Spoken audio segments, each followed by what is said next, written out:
We don't have to.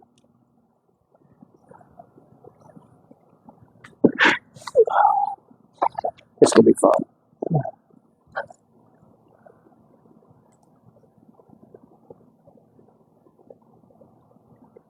With an allergy, but after it's going to worm get out.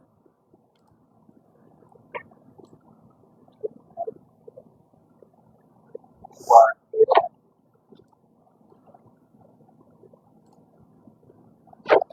Ready? Yeah. All right, welcome to episode 18 of the Zones All Access, hosted by the Sports Center. This is the Pit Pass. Tonight, I'm in the garage this evening, I'm in the garage with former modified street driver Brad Davis. We talk about sports, racing memories, and more. But first, I need to thank my team of marketing partners. Also need to thank my premier partners, Stay and Play Doggy Daycare and more, Value RX Pharmacy, Tazewell, Tennessee, J&S Concrete, Whitaker Insurance, Hearthside Bank, and Walker Construction. Brad, thanks for coming down. I appreciate it, man. All right, let's talk a little background about Brad Davis. Where are you from? Originally from Harry. Over in Shawnee, Tennessee, grew up over there, grew up over down the valley. Moved over to Tazewell probably 2001. Yeah, so, been living there ever since. What sports interested you as a kid, and what sports did you play growing up? Played football for 13 years. Real right up until knee surgery, so played high school, then, was a walk-on for a little bit, and then after that, after knee surgery was done, injured knee in practice. And then, it wasn't actually practice. They ended up tearing it up in practice because I had a motorcycle wreck. So, yeah, that done me in. So. Football, baseball, basketball, what all? Never did play basketball. Or baseball, just stuck with football. And then that's about all me and my brother did growing up together. He's 1 year younger than I was. We played at Powell Valley. Of course, we was playing schools we wasn't supposed to be playing. We were supposed to be in a single A. We was playing AAA schools as a double A. You know how it is with small town schools and stuff like that. Get the crap beat out of you, playing the big boys when you're growing up. But, it's awesome. Why was football your favorite sport? That's all I was good at. That's about it. Yeah, Makes sense. It's pretty good. Just the hitting and but really wasn't much else to play, and growing up. I graduated in '88, and then that's just pretty much. I wasn't really much good at basketball.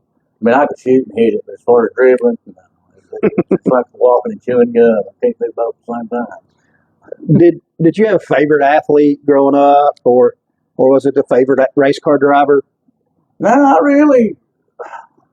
I lived here in this area my whole life, but I didn't know anything about Tazewell Speedway until like '96 when I met up with Billy Gordon.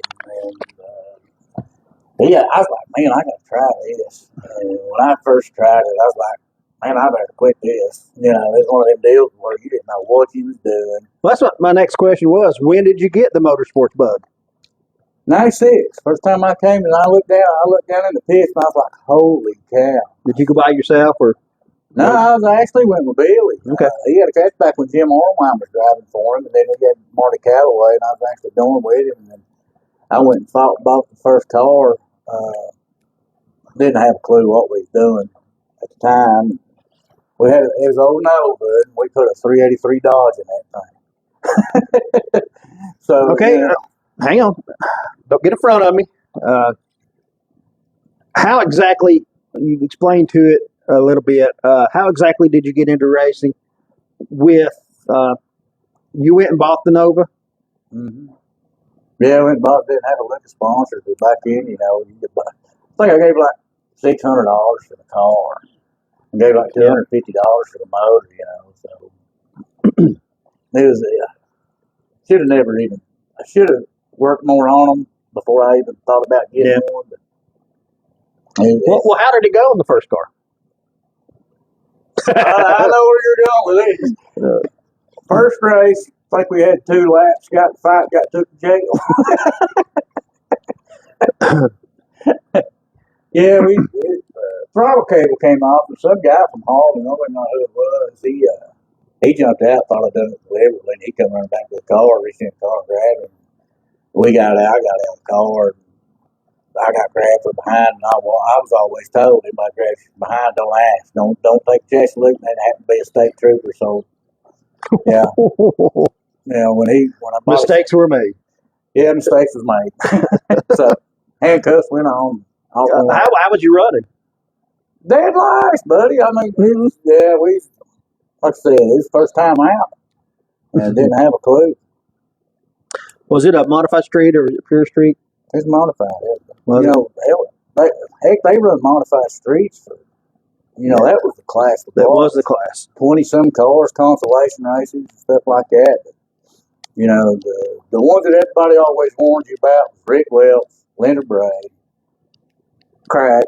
That's the ones you wanted to stay away from because if you rough them up or whatever, you was either going to be at the stop sign or you was going to get put through the wall. When you first rolled out onto the track for your first race, how prepared was you? Wasn't at all. Wasn't at all. But I'm going to tell you something. From looking at it and actually getting on that racetrack out there, it's night and day. People don't really understand. Well, I guess the ones that always do, that go, that's there every week. I mean, they got it. But until you're in a car, man, there's nothing like it. Especially with the banking and the speed that they've got out here. I mean, we've had a lot of success and a lot of races. At Bulls Gap and everywhere else, but that has always been a home track, and we love it. I mean, it was just fast, just super fast. Well, talk a little louder. I think it's raining now. Tell me how it felt starting the race. I mean, you're probably in the back of the field more so, and you're fixing to take the green. What did your mind tell you then? Try not to throw it. I'm like, okay, then what are we going to do when we go into turn 1? So I had no idea, going into turn 1 on the first race, where to live, what to do. Well, how did you practice? Well, we did okay. Well, when you first go out there, you think you're running fast, and you seem like you are going fast. Yeah. Until everybody starts blowing back. Then you're like, holy crap. And you see them going in there and they're throwing it sideways. And you're trying to throw it sideways. And you stand on the brake a little bit too hard, and you just spin out and hit the wall and whatever. Okay. It is absolutely pouring in the ridge. How long did it take you to get the first win? Was it years? Was it months? You might not pick that mic up. It's 4 years. 4 years. 4 years, buddy. It's just working. And, there wasn't many of us running a leaf spring car, and I always run a Camaro. And, after we got done, after we jumped him over, working with the boys. What helped me get on the leaf spring car is the boys out of Barber, Brian Smith and, Kevin Smith and them boys, because Brian always dominated that old leaf spring Nova head. And just, getting to be friends with them and, getting friends with people like Gary Blanken and learning from them. And, Anthony Harwine, he was a big help. Once we got the basics set up, and I learned actually how to drive, a couple of it, and following Anthony Morgan. Following him and Tony Trent and them guys right there, you'll learn how to race. I mean, I probably finished second more in the early years than, probably when I came back, we quit in 98 or 99 because we just didn't know what we was doing, or I did. And then when I come back in 2001, started out with Camaro, and was working on late models with Billy Gordon and stuff like that. Yeah. Getting with the right people, and you just listen. That's the biggest thing, just listen. And, a lot of what I see, a lot of problems with a lot of drivers now is they'll listen, and when they're successful, they've got 20 other people telling them what to do, and they try it, and then they start going backwards. And it don't take much. It's not rocket science on these cars, especially in this. And once you get a basic setup and you learn it, then it's just tweaking from there. It's just after the first win. I mean, everybody always says after it's the hardest thing to ever get is your first win. But after that, it starts. We won one, then we won two, then we won four, then we won seven. Then it just started barrel rolling after that. Was that first win in a Camaro? Yeah, that's your legendary for. Yeah. No, yeah. Cool. How soon after the first win did you get your second? Well, that happened. God, I bet there was 30-some cars started that night, and Tony Trent and Anthony Morgan. That's when they was dominant at the time. Now we were, that's back when you could do your own motors in the garage and stuff like that. And it's just, I think it all boiled down to it didn't really matter how much motor you had. It's just how the car actually got through the corners. If you can go through the corners as fast as you go down the straightaway, then you're going somewhere, especially at Tazewell. So it probably took two races that once we started winning, then the next year we started winning about 3 and 4. And then when we bought the red and blue one, we won one race after that. And I hated that car. Me and PJ both, we hated it. We got hooked up. We went to Clarksville with that car. And we was down there. That's when we got hooked up with Bartley Grant from Rainmaker Race Cars. They's on big cubic inch motors and 8-inch tires and riding wheelies. I was like, how are they doing that? So we went over and got with Bartley. So that's when the flat black and the Batman came out. Cause, we ended up, we did what they call a fast boy setup, which they was doing that in the early 70s.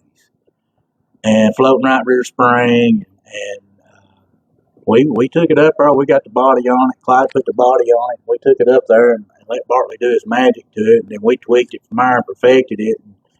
And I think that's when we started. We got the car back and right out the gate won 10 races with it that year. And that was the only thing we changed. And after that, I was like, holy cow, this is the way to go with this deal. Now, I've got other people on it, and they're doing good with it.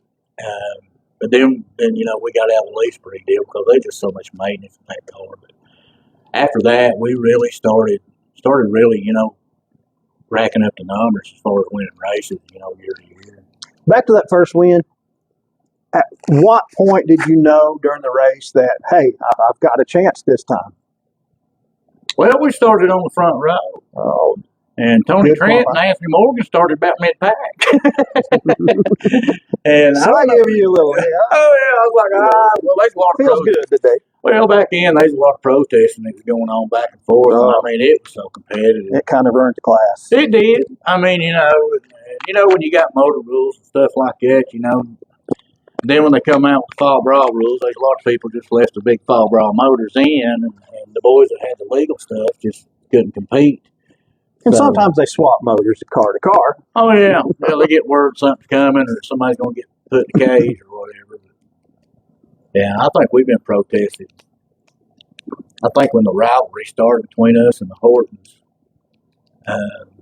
that's when we really started getting protested, But I gotta say, them boys, the Hortons, they ain't nobody any better that you can race with. Jordan, Jody, and even their dad Tony, which we ain't got more of. Yeah, it's sad. Yeah. Yeah, man. Watching them and you all out on the track, it was just I thought it was some of the best times at Tazewell Speedway. Okay, let's get back. You're driving. You realize you might win your first. You come around, you get the white flag. Somebody behind you pushing you, or are you ahead? Oh no! I mean, it was that night. It was, buddy. Everybody was just clean. I mean, they wasn't really beating or begging, but Art Bean. Back when he done the video, I got the video. I mean, it was some serious racing back then, buddy. And it's like, that's the first time I was out front. I was like, don't make any mistakes, and just golly, you're running for your life, because you feel like they're right on you or under you, and you're just so focused. But were they that night? No, no. I was probably about 4 cars. That's Wow. about it. But the car was just, it was on it that night. Yeah. It was really on it that night. When you saw the checkers, what did you feel inside? Nobody was all coming out. I was hooting and hollering inside that helmet, but it was great.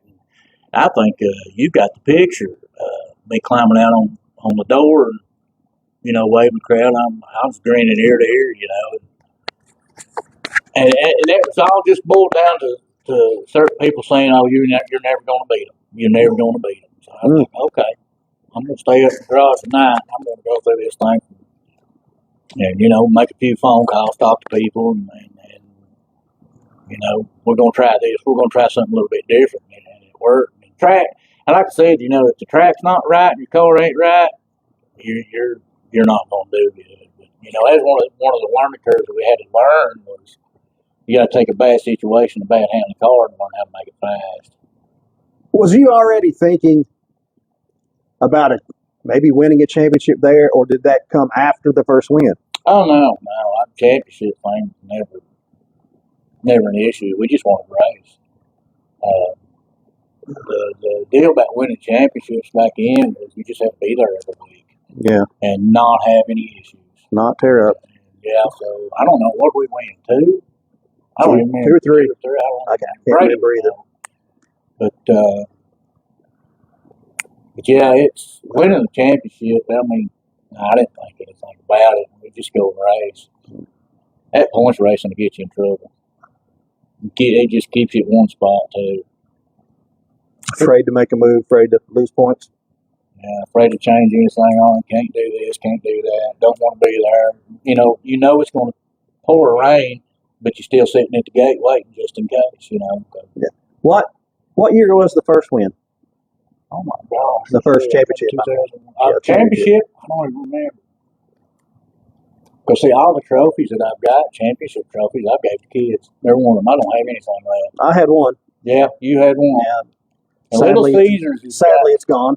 Yeah, they've got one down there at Little Caesars when they sponsored us that year. We won the championship that year, and they've got it down there in their showroom. Yeah. Nathan and his wife. What were some of your favorite, let's not say on-track memories about racing, but off-track, down in the pits? What are some of your favorite memories? Buddy. Mine, no doubt, would be just a camaraderie between us all. It's something else. Before racing, everybody was friends. Now, when you race, there was nobody. Poor thing Rick says, I'm your buddy right up to the point that helmet goes on, and off the track, we used to have so much fun after the races. With me, Chris, and the Petties, and when Chris was with us, I mean, that's one of the funnest racing times we had was when Chris got into it, and we lost him. But Gary Blanken and everybody, David Clark, when he started getting it, he's the biggest idiot I've ever seen in my life. And I'm telling you, that's one of the funnest people you ever be with. He's fun to be around. Him, Richard Bailey, and all them guys. I miss all that. Really, that's all I miss. I don't miss the late nights, early mornings, whatever you want to call them. But I do miss being in the pits with everybody. I was actually talking to David. I sent him a text the other day. I said, what was that you used to mix up in that cooler in the pits? And I guess we both get so old, we can't remember what it was. I think he called it hooch or whatever it was. But, after we raced, we'd go and dip in the cooler once in a while. Brady was talking about Chris and the cup and him asking him, oh, the solo cup? Yeah, what was in the cup? And he would always say, I can't tell you, wouldn't want to know or something like that. Oh, so now we know a little bit about what was in the cup. Oh, yeah. Still, heartache happens in racing. What was your worst racing memory? Probably. We're going to talk about Chris. Let's not talk about that right now. Just talk about a race that you thought that you had won, or Oh, that happened in 2017. We built that big motor from Junior Weisgard, that Phantom motor. That's when we was dominant that year with that new car in 2017. PJ said, well, he always wanted to build a big motor anyway. We had an opportunity. They opened up the motor rules, so PJ just, when I see that green ear to ear, I was like, oh, God, here we go. So we got the Junior. We was the first one to come out with that big Race Runner motor. It was a little over 700 horsepower. And everybody else was pushing, a little over 600, 620, 640s. I think most of them. Travis Fulton built some pretty good horsepower motors, but we put Race Runners on. And it actually came off one of his test motors that I think he had. He was sponsoring somebody that got it and put it on. So we built a 412, I believe what it was. And that's when the super stocks and modified streets was kind of falling off. So, one night we sat on the pole, and I think they had only 5 cars there. And I just told Brad Howell, I said, look, we're going to start back. I said, not being cocky or anything like that, but I said, it's just, it either be a better show or to give somebody else an opportunity. Because if we started on front row, we didn't know we was going to just, probably win with what we had. So Cody Thompson was leading that night. Bringing Cody into it. Oh, yeah, Cody was leading that night. And as soon as I got around him, made another half lap, boy, that motor let go. Oh, no.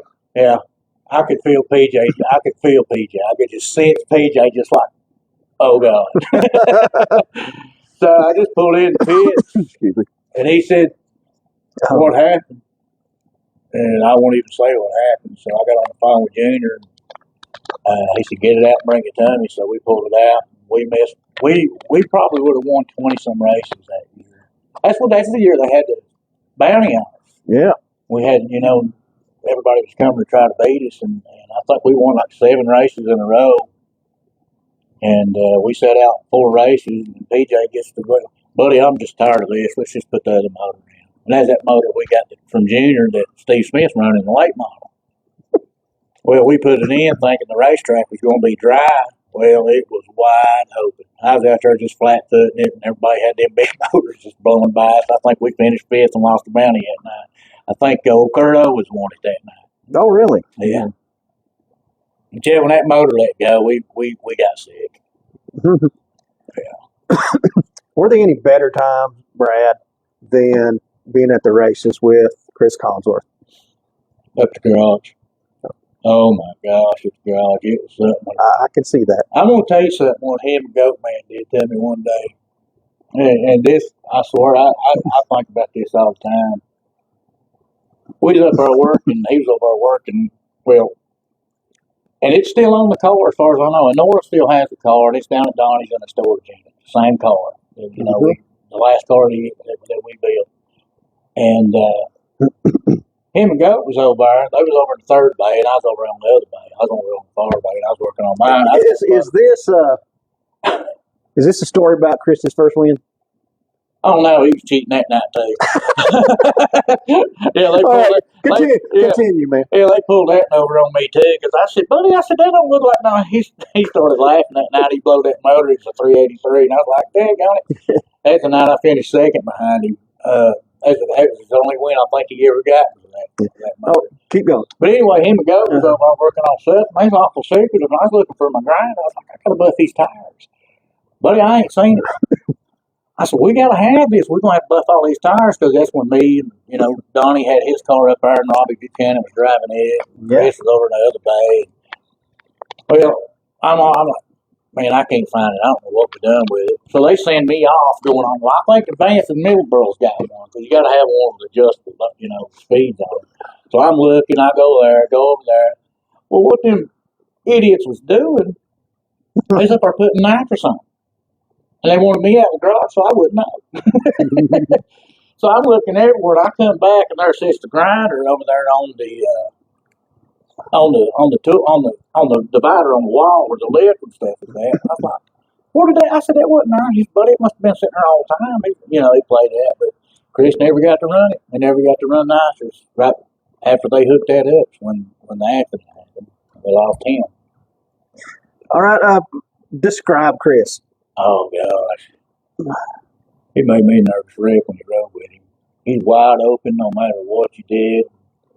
He's probably more outspoken than I ever was. You know, everybody thinks I'm just blunt as can be. Chris didn't care. He didn't care what he said, who he said it to, the tone that he said. And he could be just joking with you, and it would stab you.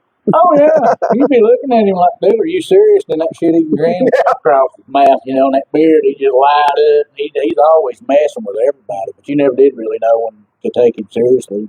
Uh, yeah, that's after we lost him, it was tough. It was tough. It really was. Then we had the memorial, Donnie, and the Curry Hall, and everybody put a memorial together that night. We was fortunate enough to win that night. Which we wouldn't have won. Gary Blanken was leading that night, and I was running second. I think Jordan was third, and Robbie was fourth, and I think Robbie beat the freaking back bumper off Jordan to get up there with me. We was under a caution with 2 to go, and all of a sudden, down front straightaway, it blew, didn't it? It started smoking like a freight train under a caution. I remember that. Are you kidding me? Come to find out, they had used some type of different filter, and it sucked the filter out of it sucked the paper up in the motor, what it did. Wow. We just got, that night was either he was riding with us or we just got lucky. All right, we talked about it a little bit, but can you shed a little background? Let me tell you what. We were always messing with each other on Facebook, and I made a post. It was probably 2 or 3 weeks before he won his first race. And I was like a prayer. I said, God, please let the 77 win before I die. Yeah. And a couple weeks later, he won. But, gosh, the rain. Can you give a little background on that win and how the car was done, prepared, or whatever you want? And was there an issue with the carb? On Chris's car? Yeah, on Chris's car. But now he won? Yes. I don't know if there was an issue with the carburetor. He always kept stuff from me. Donnie always knew what was going on. Well, Donnie knew. Donnie knew, but as far as the carburetor, and was that big demon he run that night? I don't know. It may have been because they said that they would not let him look under the hood that night. Really? At all at the racetrack. Yeah. That's what I was told. Did they give him the win? I thought he won the race. He did win the race. Well, did they give it to him? Well, come on, man. Yeah, I was told that it was the big car that they put on. I wouldn't doubt it. Him and Donnie, they always done sneaky stuff. Yeah. But yeah, it's. Oh, Lordy. Sorry about the background noise. But I was more happy for him that night to win than any of the races that I had won, because it took me and him worked on that car. I'm telling you, I think he actually broke a L that night and still won the race. I mean, I was catching him, but I didn't have enough laps to run him down because I was back there at mid-pack somewhere and finally got up to second, but he was so far ahead. They wasn't no catching him. Without that tragic day happening where we lost Chris, how much longer would you have raced, and would you be racing now even? No. We raced, let's see, when did I quit? When did I sell out? 2018, 2019? But it just, me and PJ, we was done. We wanted to set out one big hoorah. But if I'd have quit racing after Chris, it wasn't fun no more. I mean, me and, the Petties, we wasn't parking with each other no more. We was on one side, they was on the other side. It just wasn't fun for us anymore. But, that's why we started traveling, going to other racetracks. But, if Chris was still here, yeah, we'd probably still be racing. If I wasn't racing, me and PJ probably be helping him. Do you have a story about Chris you'd like to tell that most people maybe won't know? I can't tell it. Can't tell it? All right, can you give us another one?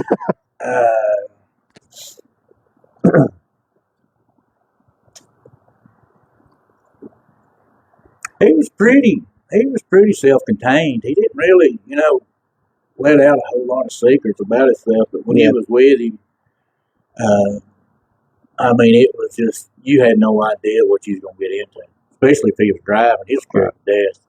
I mean, we took a late model back to Travis Fult's house one night, and we was in that big holler, and that back road going to Travis. Well, I was looking out the window, and I was like, dude, and he just flying, and I was like, man, you got to get over. I said, I'm touching tree limbs over here. If he'd have moved 2 inches, we'd have been off the bluff. But as far as the stuff with Chris, he just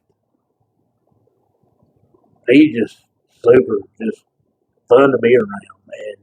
When you get him and Can you PJ, tell one story about him playing a prank on you or anything like that? you know something I don't remember, don't you? No, not necessarily. Uh, I mean, he was just that kind of person. I assumed he was. he'd always, I'd scale my car, and I knew back when I run them RC4s, he'd go in, he'd let the air out of my tires, and I think I'd have flat. He'd never do the same tire twice. I'd go, what the devil? And he'd have me, I'd have that stupid wheel off the tire and off the stupid car, and I'd be spraying it down with soap and everything else, trying to find a leak in it. Or I'd change the flipping tire thinking it's going down, He'd be over there just as serious, and he'd be over there looking at that stupid tire with me, knowing damn good and well that he was going to let the air out of it. Yeah, he'd do stuff like that. We do miss him. I miss cutting up with him on Facebook. He used to call this Camaro the vet I'll killer. tell you a secret on him. Nobody knows it. Nora knows it. Uh-oh. Yeah. As long as she knows about it, we get away with it. He'd call me up and he'd say, hey, what? And a lot of people, they're gonna laugh about this, but me and him were huge iCarly fans. He'd call me up and say, hey, there's a new episode of iCarly coming on. He said, comes on, he'd tell me what time it is. Then we'd be texting each other when it's on. But yeah, me and him used to watch iCarly all the time. Yeah. Yeah, we miss him. Let's talk about your dad for a minute. And you often told me that without your dad there, you'd probably quit sooner than what you did. But your dad liked it. Oh, Dad loved Talk about that. But he was at the garage all the time. I think he had more fun laughing at me and PJ than anything. I mean, if we went, he'd go to Clarkson. And when we went to Pennsylvania, he flipped the bill for the motel stays, and buddy, he'd make the trek all the way up to Pennsylvania. That was a 4-day deal for us. And he'd always sit in that back seat, and he just, you look back, me and PJ either carrying on, or Jamie Twigg, or Richard Bailey, or whatever. He'd just be back there laughing and going on, and he'd get right up there, and he'd always put his chair right in the middle of the trailer, and that's where he'd sit the whole race. He wouldn't miss one. He missed a couple, but he was there. I mean, if we was going, he was going. And when we went, if he wasn't with us, it's only a handful of times that he didn't go. It didn't feel the same, because he wasn't there, because he was like part of the car.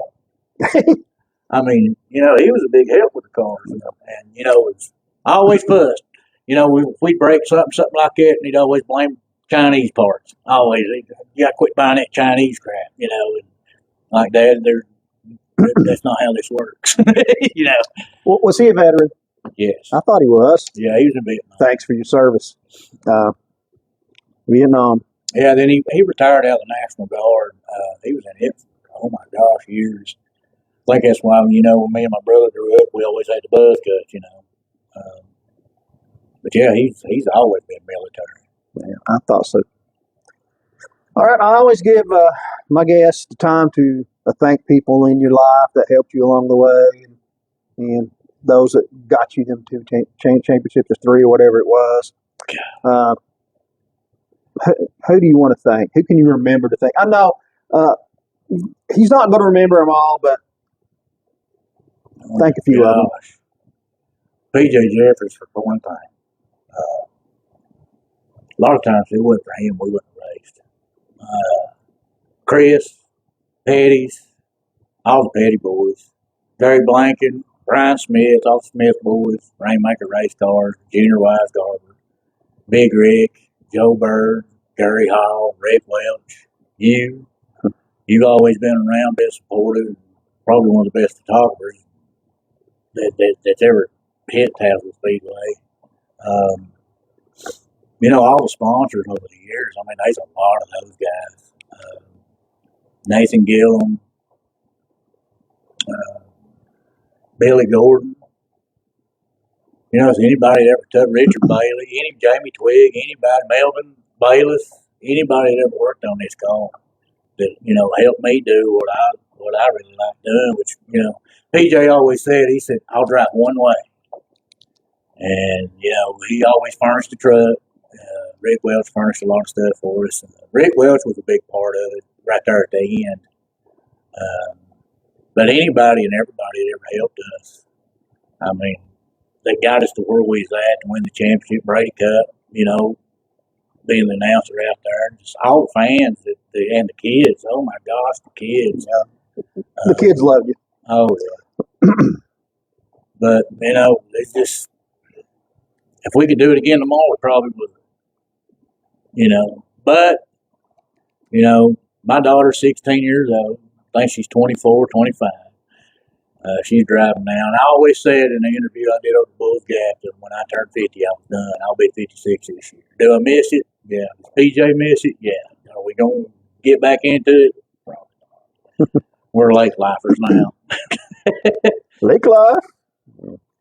All right. Any more words you want to say? No, that's pretty much it. I just, I do want to say I'm tickled to death to see David Clark still doing what he's doing. I mean, when we got out, he was really coming on strong. He was. Oh, and now yeah, he's took that another he level. dominated that street class, and now he's moved up to open wheels, and he's having a lot of success. But I tell you what's really tickled me to death, see Gary Blanken's still out there doing it and winning races. Yeah. Yeah, he's still getting after it. Which Rick still got his late model sitting up there in the garage. Will he ever be in it? Probably not. It'd probably just be a memorabilia piece. Yeah. But he was fun to watch too. Oh yeah, I was up there at Rick's yesterday. I'm still close with a lot of these guys. Still talking to them. Brian still. Like I told you last night, we could have done this on a boat rock fishing. I promised you to go rock fishing for how many years now? Oh, several. Yeah, probably a dozen now. We could be doing that tonight. Not in this weather. No. All right, Brad, thanks for coming down. Appreciate it. Love you, brother. Thanks for everybody watching. Our All Access. I mean, it's overwhelming the support we're getting, all the comments we're getting. Just really from my heart, thank you for watching, and please share it. You got some racing buddies, please share it. We'll see you next time. God bless.